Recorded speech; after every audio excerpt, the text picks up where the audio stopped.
Well, hey everybody, it's Tom here. Welcome back to the shop. So as you saw by the title of the video, it is new machine day. So pretty awesome. I know who doesn't love new machine days in their shops, right? So the truck should be here, I don't know, momentarily, probably 15-20 minutes. So when it arrives, I will try to shoot some video of it getting unloaded and get it skated in the shop. So stay tuned. It has arrived.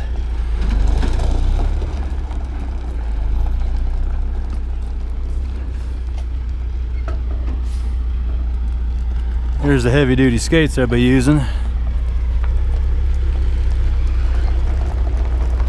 Big old jack.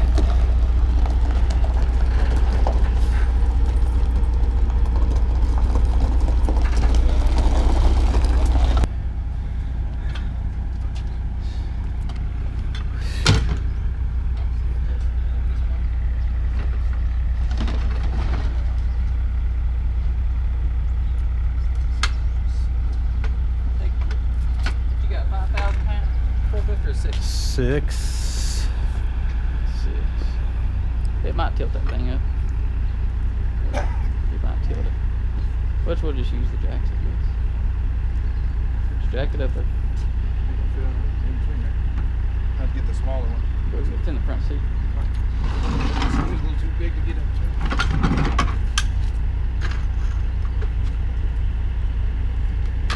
Oh, you got the manual he told me to remember to grab. You got it in the cab or something? It's in the cab. Okay.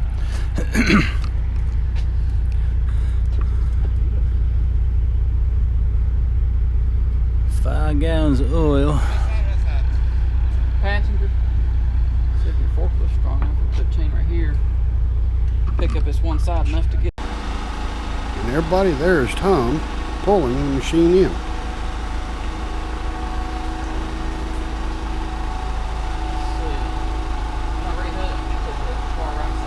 I'll turn you around and get you a better view.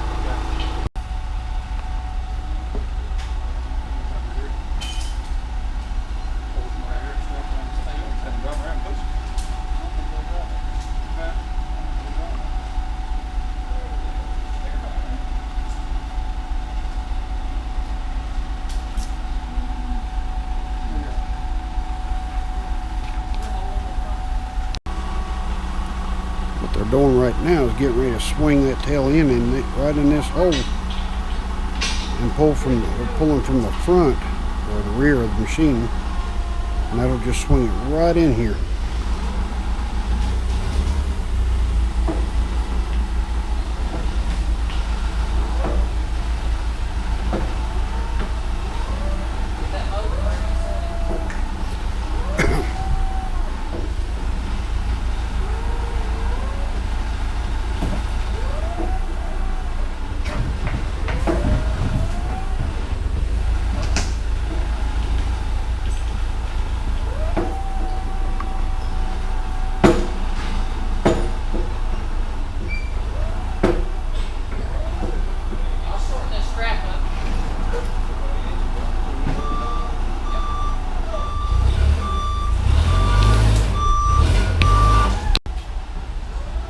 Tom pulls it, they'll just got it right here on the rear.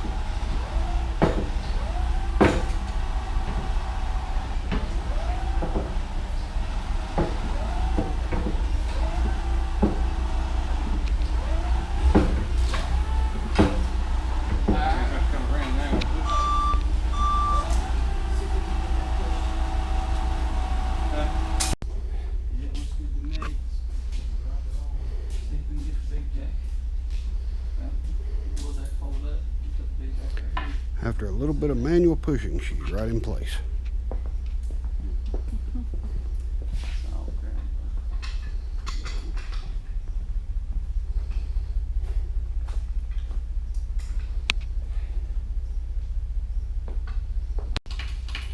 Figured I'd give you another view on where she's sitting at.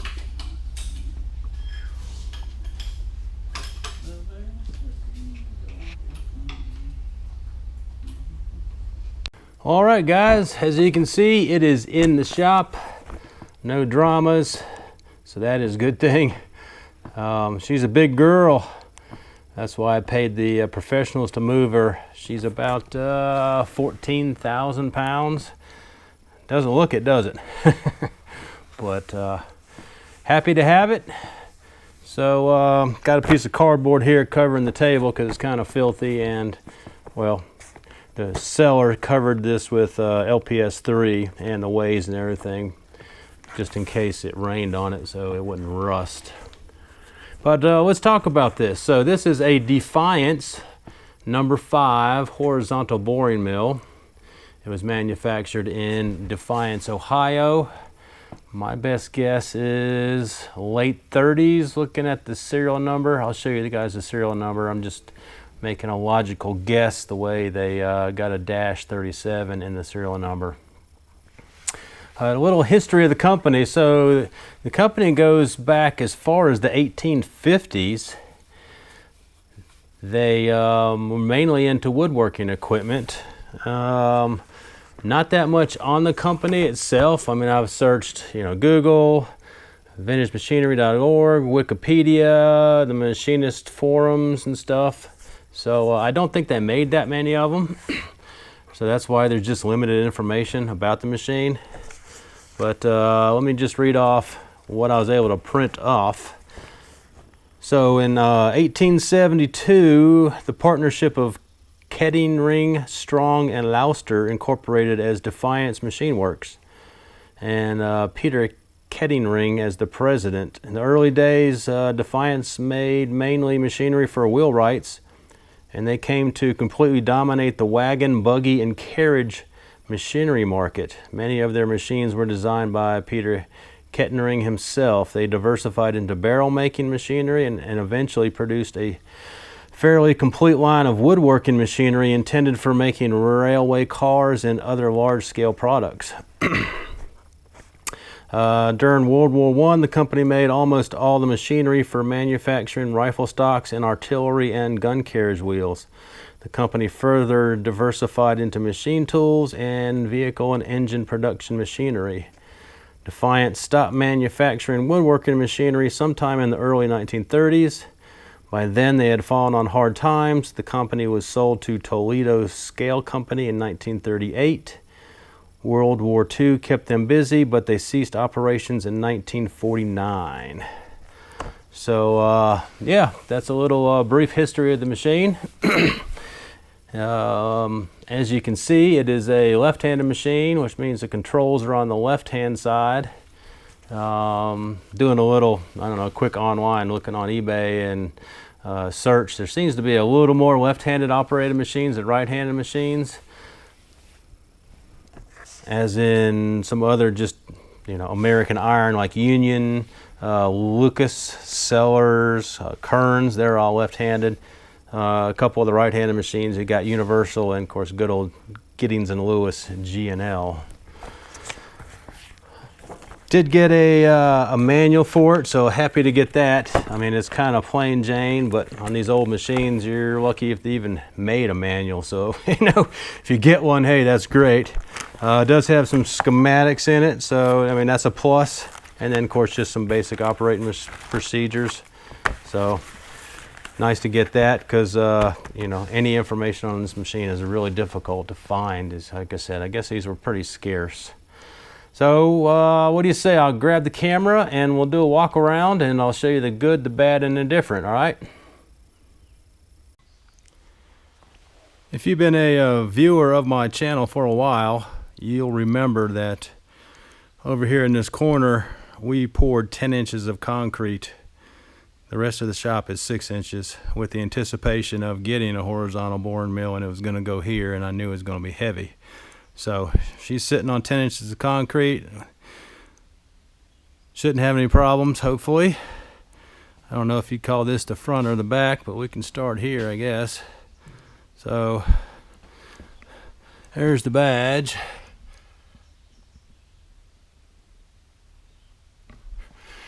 And obviously this is a tower. Inside there's the counterweight. And if you look over here, so that's my 30 horsepower rotary phase converter. Look at the size of this motor, and this is a 7.5 horsepower. man. So I guess she's got some torque because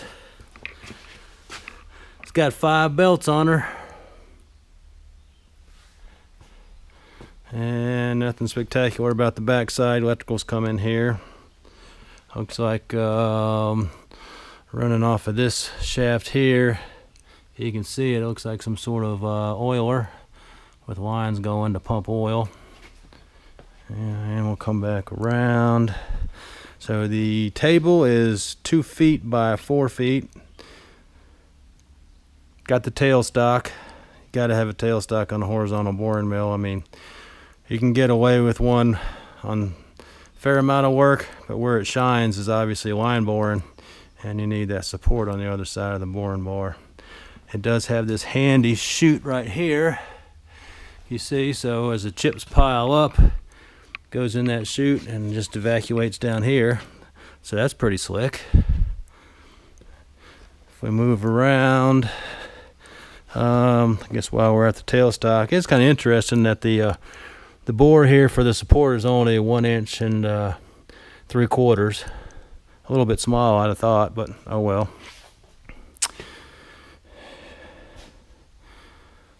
Spindle is 3 inches in diameter, and the bore is a Morse taper number 5. All the controls are complete, you know, no damaged knobs or anything. The original handle. So there's no telling how many people have cranked this handle in this lifetime. It's made a lot of parts, and it's at least 80 years or so of existence. So, and then you got the hand wheel here that runs the spindle in and out.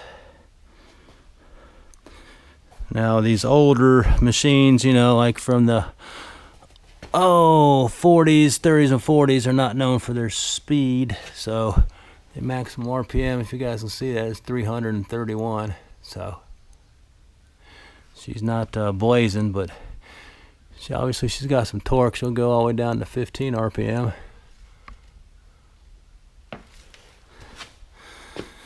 And let's see what else. Otherwise, just a basic boring mill. I mean, I imagine we're gonna have a little bit of wear here, just because, you know, it's made a lot of parts. It does have the original scraping up here on the vertical, and if you can see that, so there's the serial number 790-37. So like I said, if that's some sort of logic to the number, I'd think that 37 would be the year, and they've obviously, this is 790th made, maybe since production. I don't think they could crank out 790 of them in 1 year. So let's talk about some of the issues. First issue, I guess I can throw some light here if you can see. So this is the lead screw, Acme thread here. Look at the wear. I mean, that's like a single point 60-degree thread. So pretty sharp. So that thing has traveled a lot back and forth, that's for sure. So that'll probably be one of the first projects, would be to get the tailstock and the table off, make a new lead screw. Obviously we'll probably have to make a new lead screw nut. Probably just run a reamer in here and just clean out the bore. And also, since this is a Morse taper, the slot here is basically for a taper lock key. So what that entails is when you put your tooling in, obviously if you're going out, it keeps the force and the taper all seated and doesn't want to go anywhere. But if you're pulling back, there's a chance that your tooling could pull out of, you know, and the taper let go. So what you do is you put this taper lock in, so it won't do that. I do not have that key. The guy never had one. They're fairly easy to make, so that'll be another project. Unfortunately, the seller is downsizing. He's not doing any larger work. That's why he sold this. He bought it in 2010. and he's going to slowly close his shop. So it was good to talk to him. You know, it's always better to talk to a private seller versus getting something from a used machinery dealer, because, you know, they don't know the history, they don't care, they just want to flip it. But he did say that unfortunately the boring bars that he had for this got scrapped. So we're gonna have to make a couple boring bars. So that'll be an upcoming project or two. And then maybe way down the road, I'd like to clean this up and get a paint job on her. But that would be on the, like I said, on the bottom of the to-do list. And I did get some tooling. So let me get this spread out and show you what came with it. So here's what came with it. We got a 5/8 hold down kit, a ER40 collet set with the Morris Taper 5 arbor. I don't know if the camera's picking it up, but these are all still in the wrapper, so hadn't even been used. This kit's new. Look at this Mac Daddy. Oh boy, that's a shell mill. 4-inch diameter. That'll hog. Couple 1-inch end mill holders, and another shell mill holder made in Poland, so that's good.